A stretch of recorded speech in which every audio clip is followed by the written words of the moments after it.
Muito bem, esse é o Oriente. Nós estamos hoje refletindo sobre o suicídio. Eu estou aqui com o padre Adilson e com o Flávio Verdun, que é terapeuta. Flávio, quais são os sinais, se é que existem sinais? Eles são como a depressão, a gente estava falando do isolamento, da pessoa ficar mais calada, ou nem todos ficam. Existe algo mais comum em geral nos casos, ou não chega a ter cada um age de uma forma? Cada ser humano é um universo todo à parte. Dependendo do que ele quer com a tentativa de suicídio, é a maneira como ele vai agir. Quem quer se matar, sobe no 15º andar e pula. Ele sabe que não tem um plano B. Quem quer tentar, corta o pulso, toma um remédio, toma um excesso de medicamento. É uma tentativa. Tá? Normalmente a tentativa precisa ser cuidada. Né? As pessoas não prestam atenção na tentativa, acham que passou, já não... As pessoas deixam correr? Deixam correr. Deixa correr mesmo, porque sabe que é um problema familiar. Tá? Ele está diretamente envolvido por ser pai, a mãe por ser mãe, aquela criação. Para não se questionar, vamos botar um pano quente. Para não se questionar. Para não se questionar. Né? Mas vai depois questionar, depois que comete o suicídio. Onde foi que eu errei? Quer dizer, né? Então existem sinais sim. O suicida fala do suicídio, com várias pessoas fala. Tem gente que busca até métodos de suicídios pela internet, enfim, né? Há um tema que a gente não abordou, que é a eutanásia, que é o suicídio assistido. E existe, a gente pode dizer que existe com essa cultura hoje, existe uma cultura hoje das coisas sangrentas, de morte, se enaltece. Existe um suicida meio inocente? Meio difícil, né? Que foi brincar com fogo e acabou morrendo? Normalmente, as tentativas são mais ou menos isso. Na tentativa ele quer chamar atenção, ele precisa chamar atenção. Como é que ele vai chamar a atenção daquela mãe que está trabalhando, daquele pai que não tem tempo? Né? Se ele usa uma droga, se ele usa o álcool, agrava a situação, mas em geral ele deixa vários sinais. O isolamento. A pessoa começou a ficar isolada, fica de olho nela. Né? A pessoa começou a beber demais, fica de olho nela, ela precisa de tratamento. Isolada, fica de olho nela, vai lá conversar. O que você está vivendo, o que você está fazendo? Nós vivemos numa casa onde as pessoas não perguntam mais uns sobre os outros. Não perguntam. Né? Vai que ele fala, é melhor não perguntar. Né? Então, que ele fala. Pois é, aí é o problema. Nós somos escravos do medo, né? Nós temos medo, porque nós temos medo de ser questionados. E se isso não deu certo? E se isso que eu fiz não era um caminho? Então, o suicida, antes de mais nada, é uma pessoa... Se ele tem uma doença mental, ele precisa ser tratado e observado sempre. Ele tem uma bipolaridade. Precisa tomar cuidado, porque quando ele estiver na fase da euforia, não precisa se preocupar. Ele vai estar comprando mais do que deve, está com mania de limpeza, ele está na mania. Mas depois que isso passa, entra numa depressão profunda. E você falando disso, eu conheço pessoas que são bipolares. Sim. A pessoa, quando ela está numa depressão profunda, ela quer morrer, literalmente. Mas literalmente ela não tem força. Há uma diferença aí ou não? Se ela tem uma busca religiosa, fica mais difícil para ela cometer um suicídio. Nós estamos falando dessa amplidade de religiosidade, né? O judeu tem até um cemitério à parte para o suicida. Ele não vai ser enterrado junto com os seguidores da religião.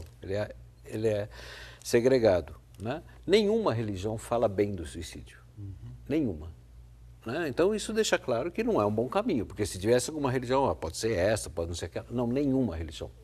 O suicídio não é a opção do ser humano, a não ser que ele esteja doente, a não ser que ele esteja realmente comprometido.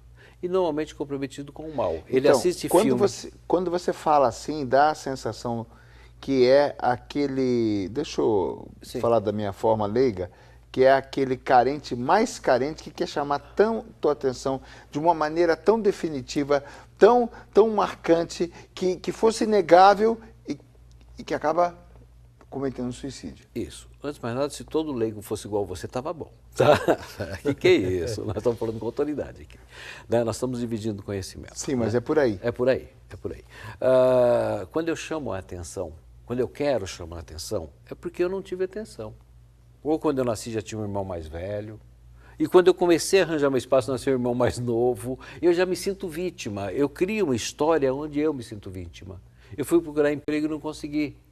Né? Fiquei em segundo lugar. Não importa. Mas eu não os consegui. ingredientes da sociedade hoje aumentam a propensão. Você tem que fazer sucesso, ganhar seu primeiro $1 milhão de dólares, você tem que ser bom e fazer sucesso em tudo.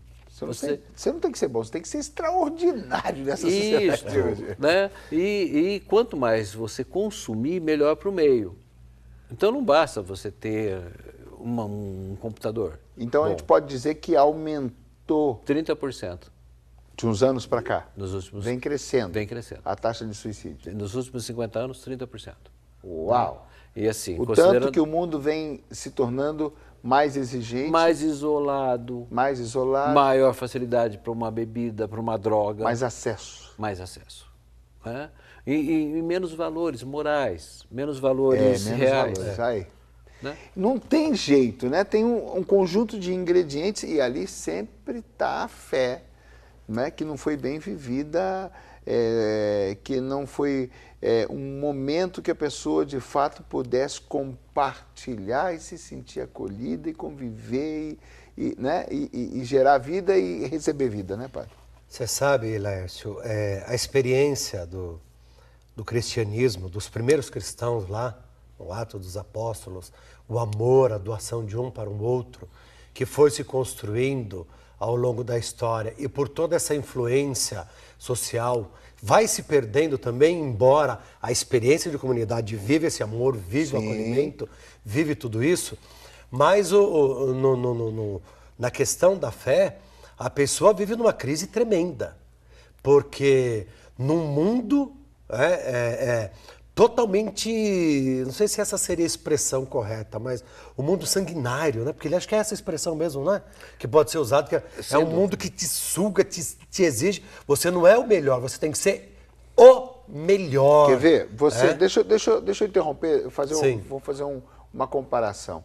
Eu vou numa igreja rezar, eu vou numa noite de oração, eu estou com a cabeça quente, eu estou vindo da fábrica, eu estou de bota, eu estou com a minha calça de trabalho, eu estou suado, e no entanto eu sou acolhido, e no entanto eu rio, e no entanto eu choro, no entanto eu dou a paz no final, no entanto eu saio sorridente, mas quando eu já entro no metrô, na condução, já me olham de cima e embaixo como eu estou vestido. Já começa, é mais ou menos isso. É mais ou menos isso. Então, quer dizer, você vive aquela experiência da acolhida, do amor, da fé e tudo mais, ali como membro da comunidade. Mas quando você está no lugar comum, onde todos são comuns, se você, aí voltamos lá, você está fora daquele quadradinho, você é rejeitado e te medem dos pés à cabeça mesmo. E olha, e a gente que já está mais rodado, deixa eu enquadrar o senhor nessa. Tô fora. Apesar dos seus cabelos escuros. Não sei o que você está falando. Com vocês aí. É interessante como o nível de exigência vem subindo. Sim. Quando eu tive minhas filhas, era muito mais simples. Agora minha filha teve meu neto, tem que fazer chá de fralda, chá de não sei o quê, chá das amigas, chá de não sei o quê. É tanta atividade social, com tanto gasto, com tanto peso, que eu estava com dó. Eu fiquei com dó da minha filha. Falei, minha filha, para que tudo isso? Que coisa. Então vem subindo. Antigamente você usava qualquer perfume. Na época meu pai usava um perfume Pinho, que eu achava gostoso. Eu nem sei que fábrica que era. Hoje é comum, você tem que usar importado. Não, quantas então marcas as coisas vão... O tênis, você usava o Conga, Conga, Bamba. Sim. Esse é do Hoje, meu Quantas marcas de iogurte tinha na prateleira do seu supermercado?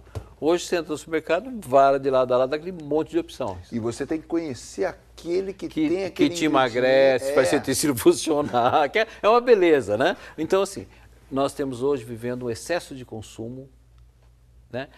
Falta de diálogo, falta de companheirismo, né? Quando uma pessoa participa de uma comunidade, se não tem um irmão que ouve, ele vai pegar um outro, mas ele vai dividir, ele vai conversar. Ele encontra, Isso, exatamente. ele encontra. Agora, quando ele está fechado no seu mundo, não. Né? E ouvir a sombra é coisa muito comum, porque ele já está mergulhado na sombra. Então, as ideias de Jerico... As madrugadas, né, Flávio? Quando você está com a cabeça sozinho no travesseiro, a minhoca... Todo mundo tem seu momento de depressão. Todo mundo, ninguém nasceu para ficar rindo, senão é máscara também, né? Mas eu não preciso pegar a máscara da dor. né? A máscara do sofrimento. Já não chega na adolescência que se estivesse inteiro de preto, se isola, né? Mas aquilo ainda tem seu lado. Houve um rock daquele pauleira para incomodar a família inteira. Você gosta desse rock? Eu não sei se eu gosto, mas como incomoda, eu vou continuar ouvindo, né? Nada contra o rock, adoro rock. Então eu acho que é importante a gente observar o seguinte: o que a gente precisa fazer? Prestar atenção em quem fala. Dar ouvidos, escutar, empresta teu ouvido. Esquece a sua opinião. Suicida lá, o potencial suicídio começa a falar, você fala, tá vendo, eu não te falei, porque em 1912 eu já tinha dito isso para você. Quer dizer, para com isso, ele não está precisando de mais um sermão, ele está precisando de acolhimento. A igreja acolhe, os amigos acolhem, ele precisa ser acolhido. Né? Nossa, isso é um aprendizado, para quando a gente tem intimidade, né? E a gente tem uma história junto, a gente quer fazer referência ao que passou. E na verdade você tem que estar no momento virgem. Meu filho ligou. Meu filho ligou esses dias para mim, né, que está vivendo uma situação bastante difícil, ele está com uma cunhada em coma. E ele me ligou e falou, pai, eu te amo.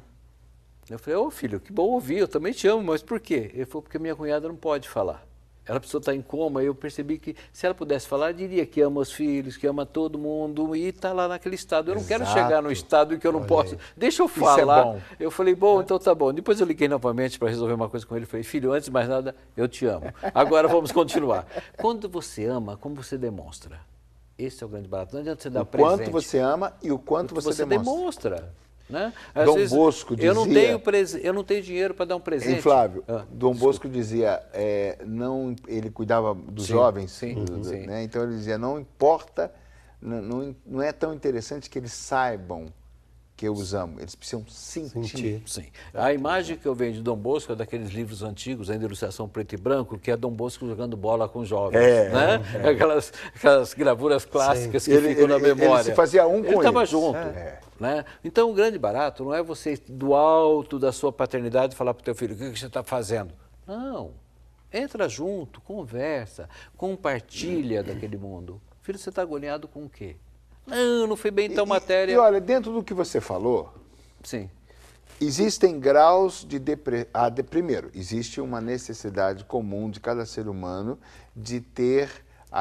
só existe o colorido porque existe o preto e branco. Sim. Só existe a luz porque existe a escuridão. Sim. Né? Só existe a alegria porque existe a tristeza. A gente precisa desse tempero.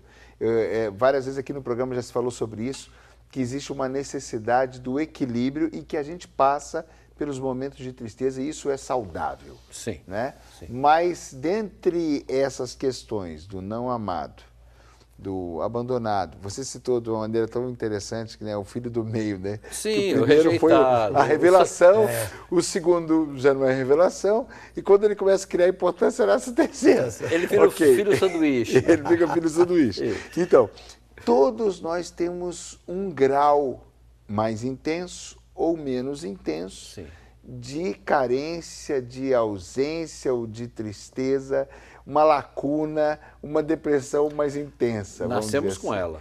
E aí a questão da amizade dos pais ou da amizade da família está justamente em aprender a conviver, a mexer com os diferentes temperos. Aí fundo não quer mais apimentado e suportar a pimenta dele, e o mais adocicado eu também suportar o excesso de doce dele. Eu preciso ser um com qualquer um.